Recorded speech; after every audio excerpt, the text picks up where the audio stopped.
Guys, ngeri banget ini guys. Tempat wisata terbaik di muka bumi ini terancam kolaps.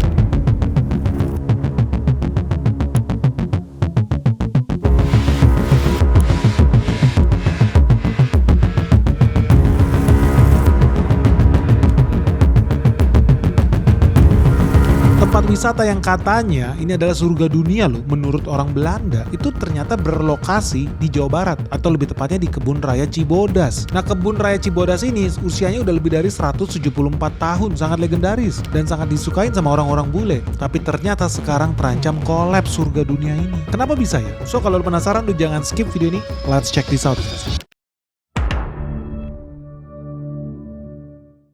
Jadi buat teman-teman ya, ini Kebun Raya Cibodas itu sering banget ya dimasukin dalam jurnal-jurnal yang ada di luar negeri.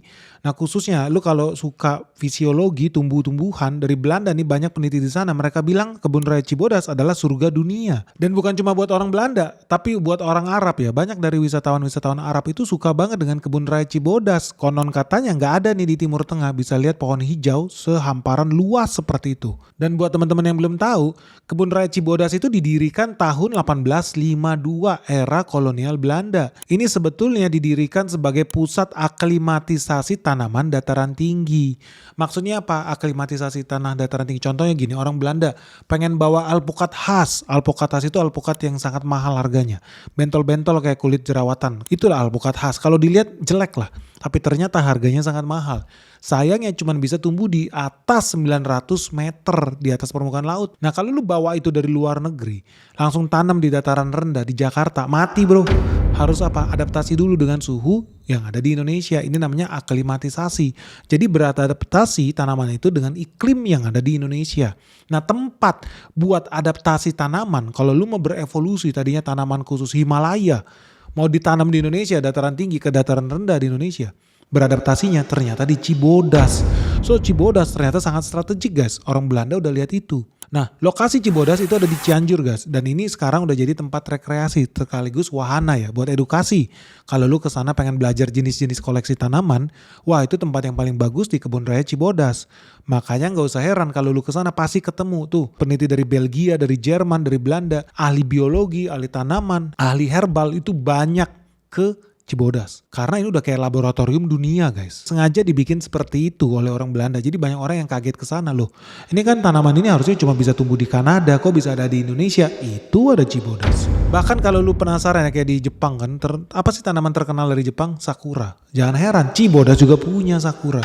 Jadi tanaman-tanaman aneh nih dari negara bagian utara bumi ini ada semua di Cibodas guys. Hebat nih Cibodas. Jadi per hari ini guys, Cibodas itu punya lebih dari 2000 spesies tanaman. Bahkan menurut BRIN guys, Kebun Raya Cibodas punya lebih dari 12.000 spesimen koleksi di sana. Dan saking lengkapnya, saking indahnya Kebun Raya Cibodas, dia pernah dijuluki sebagai surga dunia sama ilmuwan Belanda yang namanya Frits Warmolt Went. Dalam jurnal publikasi dia yang judulnya Science and Scientists in Netherlands Indies di tahun 1945.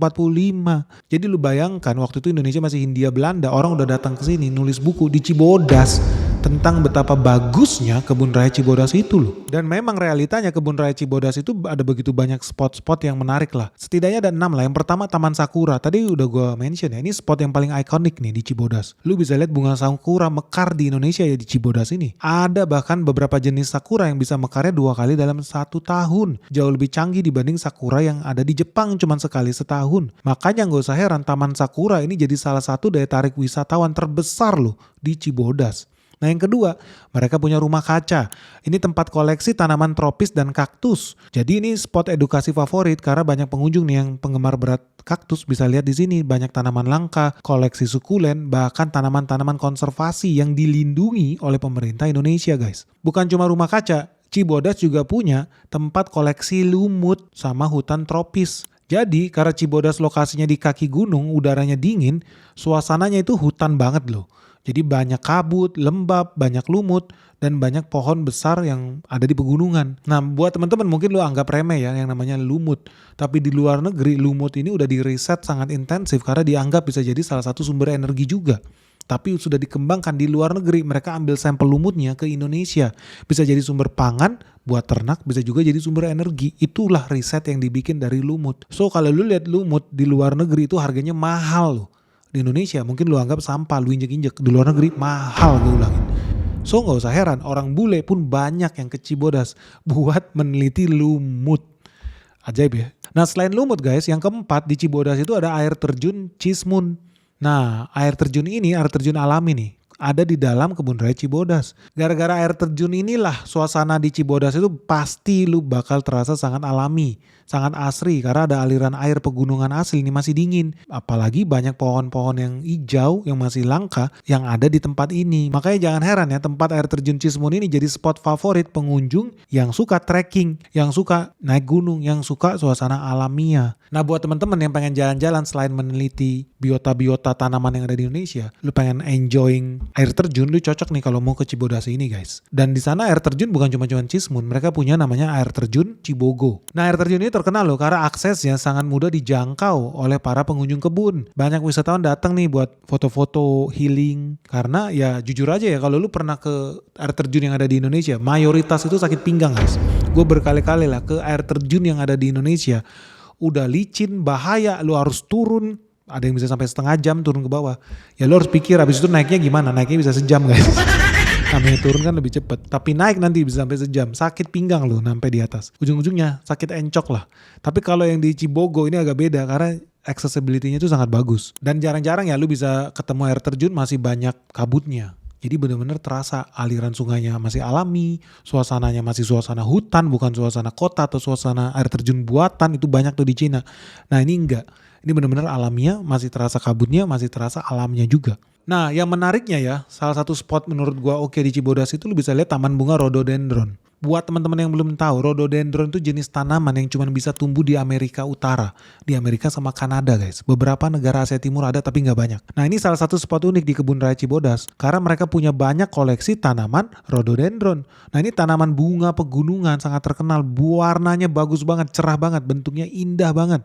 Nah kalau lu mau ketemu rhododendron dalam jumlah besar, lu nggak usah terbang ke Kanada guys. Lu cukup pergi ke kebun raya Cibodas, lu udah bisa lihat nuansa bunga-bunga alami di hutan-hutan yang ada di Kanada dan Amerika loh. Cuman sayang seribu sayang guys, Cibodas sekarang terancam mati, kolaps bahkan. Kenapa?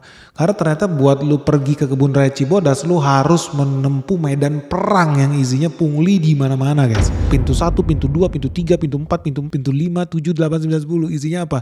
Pungli, tiket masuk, karcis masuk, tiket parkir, tiket lewat, apalah banyak banget. Jadi zaman dulu brutal banget. Lu kalau ke Cibodas, lu bisa lewat berpintu-pintu untuk masuk ke Cibodas, isinya pungli di mana-mana. Nah akibatnya sekarang itu banyak juga wisatawan itu pakai pintu alternatif namanya pintu 3. Cuman sayangnya ya jadi lebih jauh mau masuk Cibodas, tapi sebegitunya orang mau menghindari pintu ya, karena kalau pakai pintu yang resmi, waduh, zaman dulu banyak banget punglinya. Nah dulu ketika kebun raya Cibodas ini masih bagus tahun 2019 sebelum Covid, itu masih manusiawi. Lu bayar tiket, namanya juga tiket ya cuma satu kali lah, satu gerbang. Cuman itu masa-masa indah itu ya kemudian hilang karena kemudian banyak pasukan pungli nih yang masuk ke Cibodas. Dan ini sangat disayangkan guys. Kenapa? Soalnya pengunjung kebun raya Cibodas akibatnya anjlok drastis. Sepertiga hilang loh. Sebelumnya ya mereka itu bisa dapat 10.000 wisatawan setiap hari. Nah sekarang udah lebih ekstrim lagi. Udah tinggal 6.000 orang per harinya yang datang ke Cibodas. Kenapa ini signifikan guys? Ya namanya juga kita channel investasi ya. Lu mau investasi di bidang pariwisata, lu harus tahu nilai ekonominya gimana. Kebun raya Cibodas itu sebelumnya bisa 10.000 orang datang per hari. Harga rata-rata tiket itu sekitar 20.000. Mereka ada tiket weekend, ada tiket weekdays. Tapi kita taruh lah rata-rata tiketnya di 20.000 rupiah. Buat tiket doang ya. Belum bayar karcis, belum makan. Tiket doang. Bayar 20.000 rupiah. Kali 10.000 pengunjung per hari. Itu artinya peredaran uang di sana 200 juta per hari. Kalau lu kali 30 hari, itu artinya setara dengan 6 miliar per bulan. Kalau lu setahunkan, artinya dari tiket aja kebun raya Cibodas itu bisa generate duit setara 72 miliar guys. Dalam 1 tahun. Dengan 10.000 pengunjung per hari. Kita belum menghitung yang lain-lain apa. Orang kesana pasti beli makanan. Orang pasti beli minuman.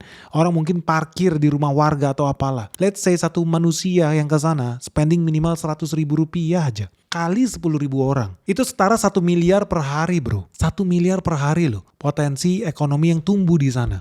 Warga makan di warteg, makan di resto, udah pasti resto harus ada tukang masak, harus ada waitress, harus ada pelayan, harus ada tukang parkir, harus ada yang lain sebagainya lah, toko merchandise, jual kaos dan segala macamnya. Itu perputaran ekonominya bisa sampai 1 miliar per hari. 1 tahun ada berapa? 365 hari bro. Artinya ada 365 miliar. 365 miliar dari peredaran ekonomi di sana. Ditambah tadi uang tiket. Berapa? 365M ditambah 72M dari tiket. Itu udah setara 437 miliar guys dalam 1 tahun. That's a lot of money. Kenapa? Karena kalau lu lihat yang namanya Kebun Raya Cibodas ternyata berada di Kabupaten Cianjur. Lu tahu PAD, pendapatan asli daerah Cianjur. Dan kalau lu lihat pendapatan asli daerah PAD-nya Kabupaten Cianjur per bulan September 2025 itu cuman 594 miliar guys PAD Cianjur. Nah bayangin ya tadi hitungan kita dari tiket, makanan dan lain sebagainya itu bisa dapat 437 miliar guys. Jadi hampir mendekati loh pendapatan asli daerah Cianjur cuma mengandalkan satu objek wisata yang namanya Kebun Raya Cibodas ini. Tapi sayang 437 miliar ini sekarang musnah dari peredaran. Dan makanya gak usah heran. Guys, ngeri banget ini guys. Perang di Timur Tengah tambah panas dan ujung-ujungnya harga minyak dunia pasti tambah naik. Artinya nih bakal makin banyak loh perusahaan-perusahaan di Indonesia yang tambah rugi, tambah nyungsep. Termasuk juga saham-saham yang ada di IHSG guys. So terus gimana nih caranya supaya lu gak tambah rugi, lu gak tambah miskin, lu gak tambah nyungsep lebih dalam lagi guys? Sebetulnya caranya gampang guys, karena ada di Sekolah Saham Benix season 10 yang resmi dibuka lagi nih. Nah di sini seru banget guys, karena kali ini lu bakal belajar ya cara menghindari saham-saham yang pasti tambah nyungsep, yang pasti tambah rugi. Dan bukan cuma itu, lu juga bakal belajar cara menemukan nih saham-saham yang bakal diuntungkan justru ketika dunia tambah panas. So buat teman-teman nih, buat kamu-kamu yang masih pemula, masih newbie, masih beginner di dunia saham dan lu pengen belajar gimana sih cara investasi yang benar dari nol. Nah inilah momen yang paling tepat, ini saat yang paling pas guys. Kenapa? Karena bentar lagi market crash sudah ada di depan mata guys. Kita menuju detik-detik yang menegangkan. Apalagi ya suku bunga di Amerika Serikat bakal makin naik tinggi loh. So kamu pengen tahu nggak sih? Kamu pengen bisa ngerti nggak sih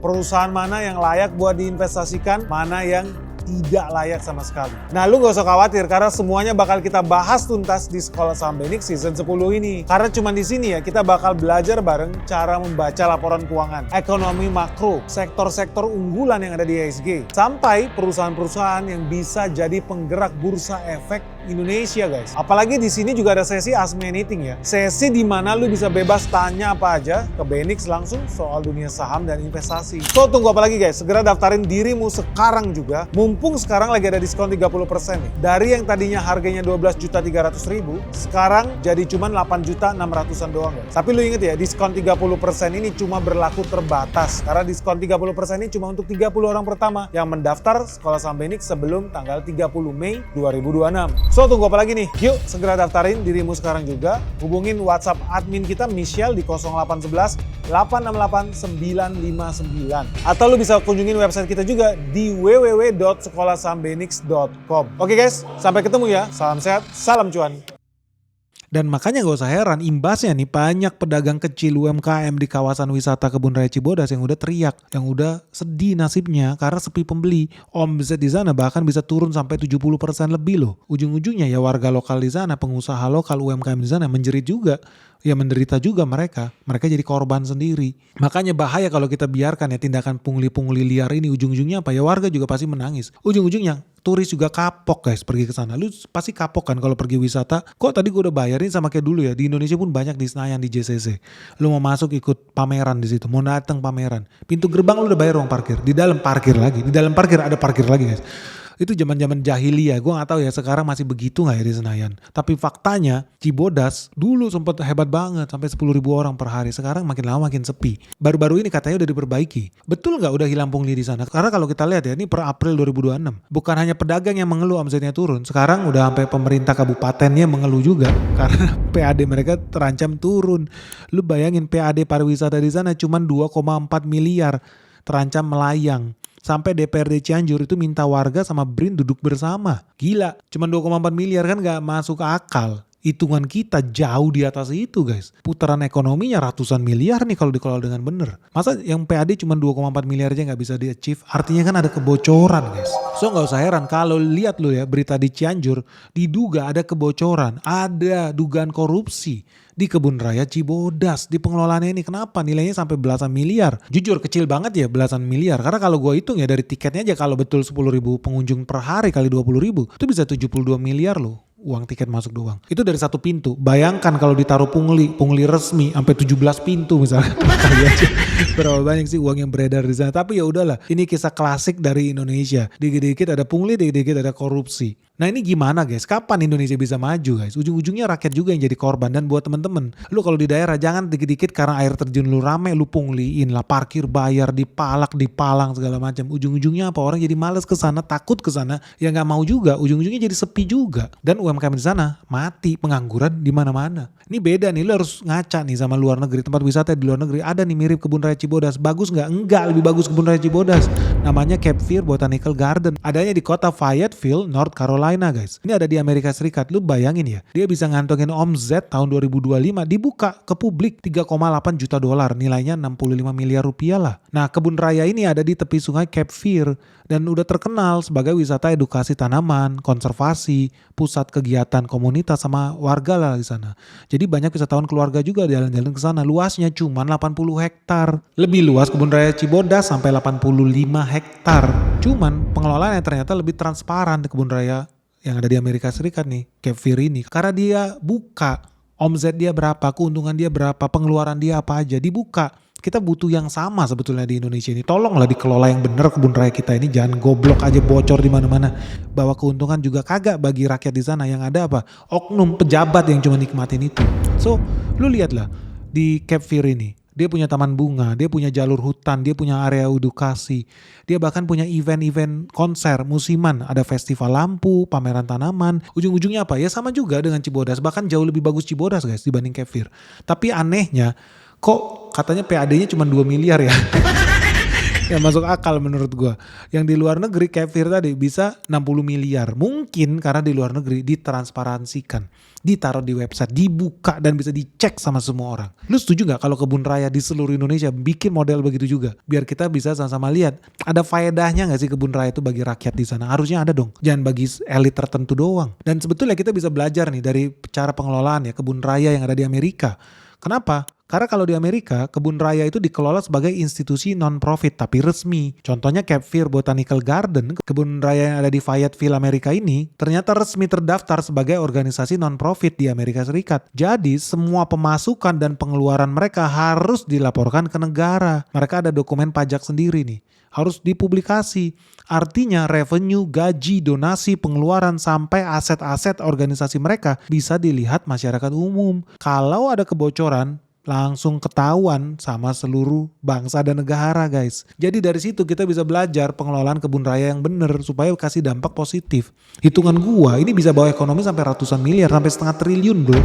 Gila nggak kalau dikelola benar? Dan wajib punya sistem tiketing yang jelas. Aturan mainnya harus jelas. Jadi wajib punya nih harga tiket yang resmi. Jangan harga tiket on the spot. Harga tiket di pagar 1, pagar 2. Beda-beda. Ada aturan pengunjung yang resmi tertulis. Kalau ada booking event wajib tercatat. Biaya foto boleh, drone boleh. Tapi resmi. Jadi harus ada SOP di kawasan yang jelas. Contohnya di Cape Fear. Lu bisa buka di websitenya tuh.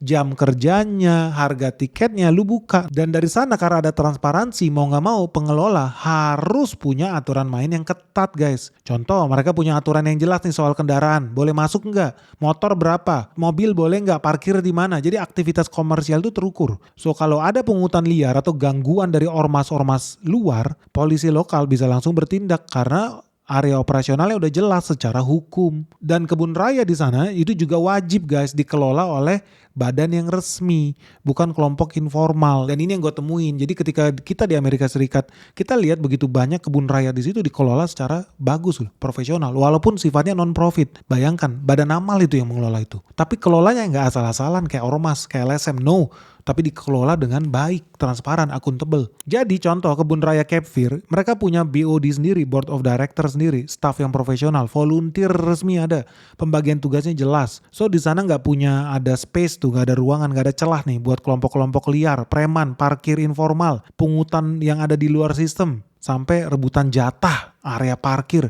nggak ada guys di Cape Fear itu guys. Ya kebun raya di sana juga nggak ada tuh rebutan parkir, nggak ada karena pengelolaannya jelas. Dan ya warga sekitar dilibatin di situ untuk mengelola kawasan itu. Karena kalau nggak duit setengah triliun ini menguap sia-sia guys. Sedih nggak? Lu kalau dari orang Cianjur lu harusnya protes guys. Lah kemana duit ratusan triliun ini? Kenapa jadi cuman PAD 2 miliar? Kayak jomplang banget bro, lu jualan cilok juga bisa 2 miliar guys.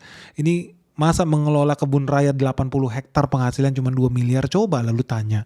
Dan harus dilibatin loh warga di sana. Harus dilibatin karena bisa jadi peluang penciptaan kerja yang luar biasa. Peredaran duit 1/2 triliun ini loh. Nah menurut kalian jujur aja nih, lu kan juga suka jalan-jalan, suka berwisata ke luar negeri ataupun di dalam negeri. Menurut lu dengan segala problematika yang ada nih di kawasan wisata kebun raya paling indah di dunia ini yang namanya Kebun Raya Cibodas, menurut lu pemerintah Cianjur bisa gak sih mengembalikan kejayaan Kebun Raya Cibodas ke era sebelum banyak pungli-pungli itu? Atau pemerintah akan selalu kalah ya sama ormas-ormas? Sama preman-preman yang ujung-ujungnya apa menyengsarakan warga lokal juga. Karena orang jadi takut ke sana, ujung-ujungnya peredaran uang di sana makin hilang, makin menguap. Jadi yang dirugikan ya kalian-kalian juga di sana. Coba sadar diri dong, dikelola lah, bikin organisasi yang benar di sana. Kenapa ya guys masalah kayak begini terus-menerus berulang loh di Indonesia? Kemarin kita udah pernah tuh bahas kawasan wisata di Jawa Tengah, di Jawa Timur, sekarang di Jawa Barat. Kejadian juga. Menurut lu gimana sih yang harusnya dilakukan ya sama pemerintah Indonesia? Ya apa ini gara-gara terlalu banyak ya sistem pemerintahan kita. Jadi di pusat ngomong A, di tingkat gubernur bisa ngomong B, tingkat kabupaten bisa ngomong C, tingkat wali kota bisa ngomong D, tingkat pedesaan kelurahan bisa ngomong E, F, G, I, J. Jadi gak ada sinkronisasi kebijakan guys. Hancur lebur Indonesia kalau begini ceritanya guys. Gimana nih kalau lu jadi pengelola Kebun Raya Cibodas lah guys. Apa yang bakal kamu lakukan buat menarik minat wisatawan kembali lagi ke Kebun Raya Cibodas? Atau jangan-jangan nanti ujung-ujungnya konflik lagi nih antar institusi. Wah ini mah tugasnya dinas pariwisata, ini tugasnya kementerian pariwisata, ini tugasnya dinas kehutanan. Waduh kagak jalan-jalan ini bareng guys. Lagi-lagi ya kita hancur gara-gara sistem demokrasi kita sendiri. Terlalu banyak apa? Bagi-bagi jatah. Terlalu banyak bagi-bagi kekuasaan. Sampai ke level terkecil di daerah guys. Ujung-ujungnya gak ada yang bisa jalan, gak ada yang bisa gerak. Saling kunci satu sama lain. Karena pengen dapet cuan semuanya. Gawat guys, semoga ini gak kejadian lah di Indonesia. Karena kita pengen negara kita tambah baik lagi ya. So solusinya gimana nih guys? Supaya gak terjadi hal yang sama berulang-ulang. Kapan lah kita bisa ngalahin pariwisata Thailand? Ngalahin pariwisatanya Malaysia? Kalau di level lokal aja masih acak adut kayak begini guys. Sharing dong pandangan kalian. Apa sih yang dibutuhkan Indonesia supaya sektor pariwisata kita bisa maju? Supaya Kebun Raya Cibodas tambah sukses, tambah jaya lagi, tambah sejahtera warga di Cianjur guys. Sharing ya pandangan kalian di kolom komentar di bawah ini. Dan jangan lupa like and subscribe channel Benix. Share video kita sebanyak-banyaknya. Semoga video ini bermanfaat. Salam sehat, salam cuan. Bye-bye.